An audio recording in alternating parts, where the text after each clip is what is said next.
Hi, here's another video. I've been having a look at this JVC 9407LS vintage radio cassette online, and managed to get it for $15.99, and here it is. I'll show you around the units. Bit of wear on the paint here, on the transfers, and as you can see, it's a bit dusty on the top here also, but it's complete and in good nick. Handle's a bit loose. I'm going to have a look at that and show you the back here.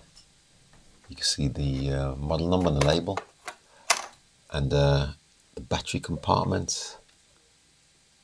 See, that's the model number on the back, and the springs are okay inside here. There's been no battery leakage which caused rust, but this sponge that stops the battery from rattling around, it's completely perished. I'll have to have a look at that later. Okay, so let me just pop some batteries inside. A bit crackly on the volume, as stated by the customer. Seller, sorry. Broken tape player not working. Use radio only. The volume's a bit of static. CPUs for details. That's the seller's descriptions. And there's in here, it's crackling. So I'm going to have to put some contact spray on that, on the switches. And it's doing some, making some funny noises. Put it on long wave. You don't fancy it? Funerals that and seems to be chickens. tuning okay. Interesting combo. I wonder if the password on his laptop is... And shortwave, that's FM. That seems to be working okay, the radio anyway. There's a bit of static crackling on the volumes. I'll have to have a look at that. Book a Jet 2 holiday now and take your pick of our best rooms, flights and hotels. Okay, let me just put it on the cassette. And straight away there's this humming noise. Just press stop. The hell was that? Press play again. Okay, I think that's something to do with the record switch. What's making this doing that humming noise, but I'll have a look at that later. Okay, so let me just pop these batteries back out lively. Then I'll just start dismantling it. I think there's about 5 screws on the back, 5 or 6 screws. Once they're removed, back cover should come off like so. And then there's just the battery terminals. That's the aerial, which I'm undoing there. And these are the battery terminals, usually soldered in, but these are spade connectors. Show you the back cover there. So what I'm going to do to show you inside, I've got to remove all of these devices and PCBs from the inside, give the unit a good clean, as I usually do. So remove the radio tuner knob, and then the volume and tone knob. Got to get them out of the way first.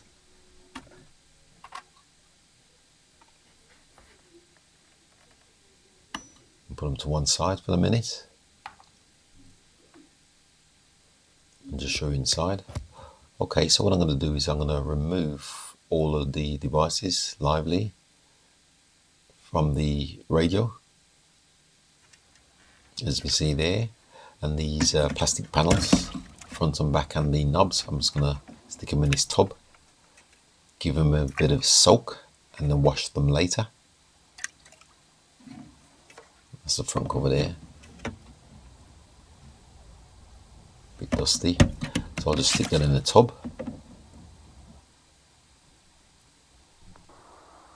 And this is the battery cover. Like I said before, the sponge is just, it's gone hard. It's to stop the batteries from rattling around inside of the compartment, but I don't think it's really needed. So I'm going to do, stick this panel, give that a clean also. I'll leave that to soak for a bit, and I'll come back to it later to show you there. That's the panels inside.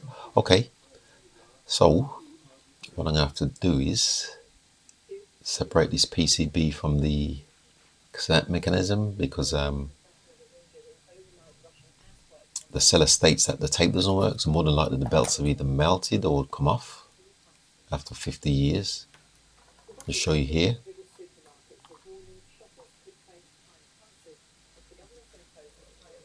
Okay, quite clearly the belt's stretched and perished.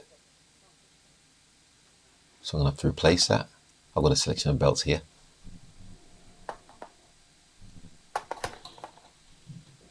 So what I'm going to do is remove the old belt.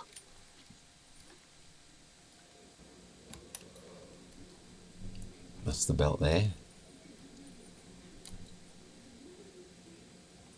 I'll show you here how much it's stretched to try and fit it back on over the pulleys. And as you can see there, it's just completely stretched. They're using melts, but fortunately this one's just got all crackly and stretched, which will make it easier. No cleaning required. First I've got to remove this adjuster for the capstan pulley or flywheel. Once I've undone that, I should be able to just slide the belt out like so, and then I'll just replace it with a new one. Just put that to one side, the old one, and I found the replacement size here. So it's just reversal. Just slide it under this over the capstan pulley, and just around these wheels here, the pulley, main pulley, motor pulley, and just give it a spin, make sure it's seated correctly. Happy with that. So I'm just going to tighten up the capstan retainer, as you can see here, and then I'm just going to test it, make sure it's got to eliminate this movement here. So I'll keep on adjusting it. Don't want it too tight because the capstan won't spin. Okay, so I'm happy with that. Also, there's another belt which seems fine, but I'm going to replace it anyway because I've got the unit part, and that's the belt for the cassette counter. Let's see if we can get a bit of light in here to show you. The pulley runs to the take-up wheel for the cassette, and it just unhooks like so. And this belt seems okay, but I'm going to replace it because I've got the unit dismantled like this. It's just a matter of unhooking it around the cassette's take-up wheel. That's the old belt there. And then it's just a matter of finding the equivalent size for my selection. That looks near enough. So I'll just fit this new belt around the take-up wheel for the tape and the tape counter. Just fits around the back of this. A little bit tricky to film and do at the same time. And it just fits onto this wheel here. So if I spin this wheel here, you should see the counter moving up. Okay, so I'm pretty happy with that. That seems okay.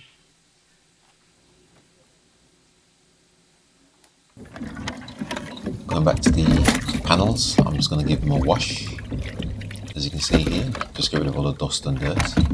I'm not going to respray it or anything like that. I just want to get rid of all the dirt. And I'm just going to rinse all the soap off here and really give these panels to dry. Like I said, I just want the cassette working, the radio cassette working. Just get me a hoover, get rid of all the dust, and now I'm just reassembling the unit lively. Okay, there's a problem here, as stated before. When you press play, you get this buzzing noise. So you hear there, and the problem's due to the, more than likely, the record switch.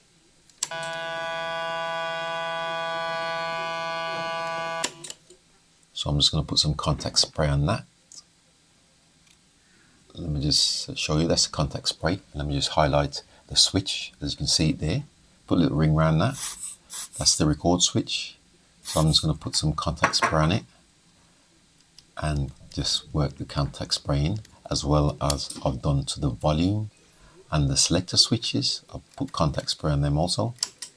And as you can see here, the humming or buzzing is gone now.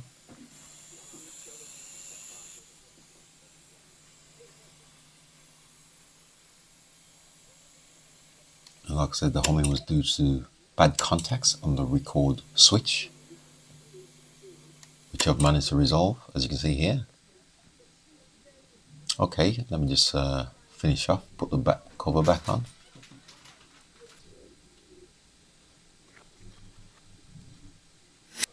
So it's just a matter of previous, just connect the aerial and the battery terminals. And like I said before, they're usually soldered in, but these are just spade connectors, which makes it a lot easier. And now that I've done that, it's just a matter of putting the 5 or 6 back cover retaining screws back in. You can see me just screwing them back in here. And that's pretty much complete.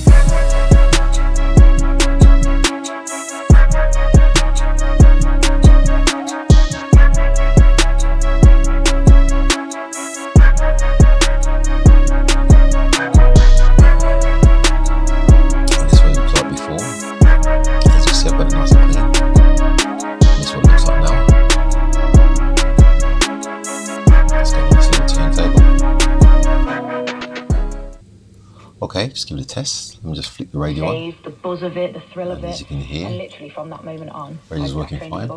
It's such a lonely position, but a crucial position. Just the volume. The VU meter's working fine as well. And there's no more crackling from the volume. In that lonely space.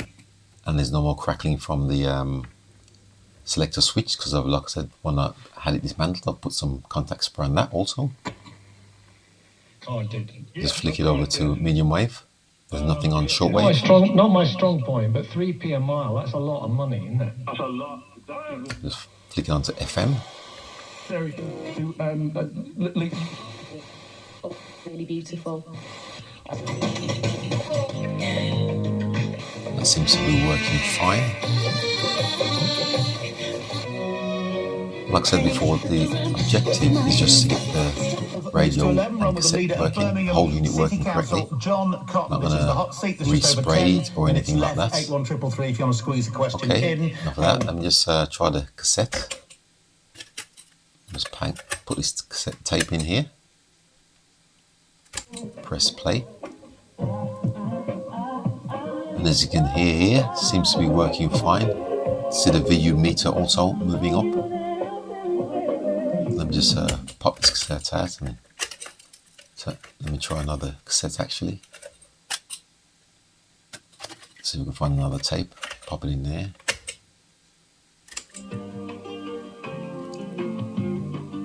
And as you can hear, that one's playing fine also. Okay.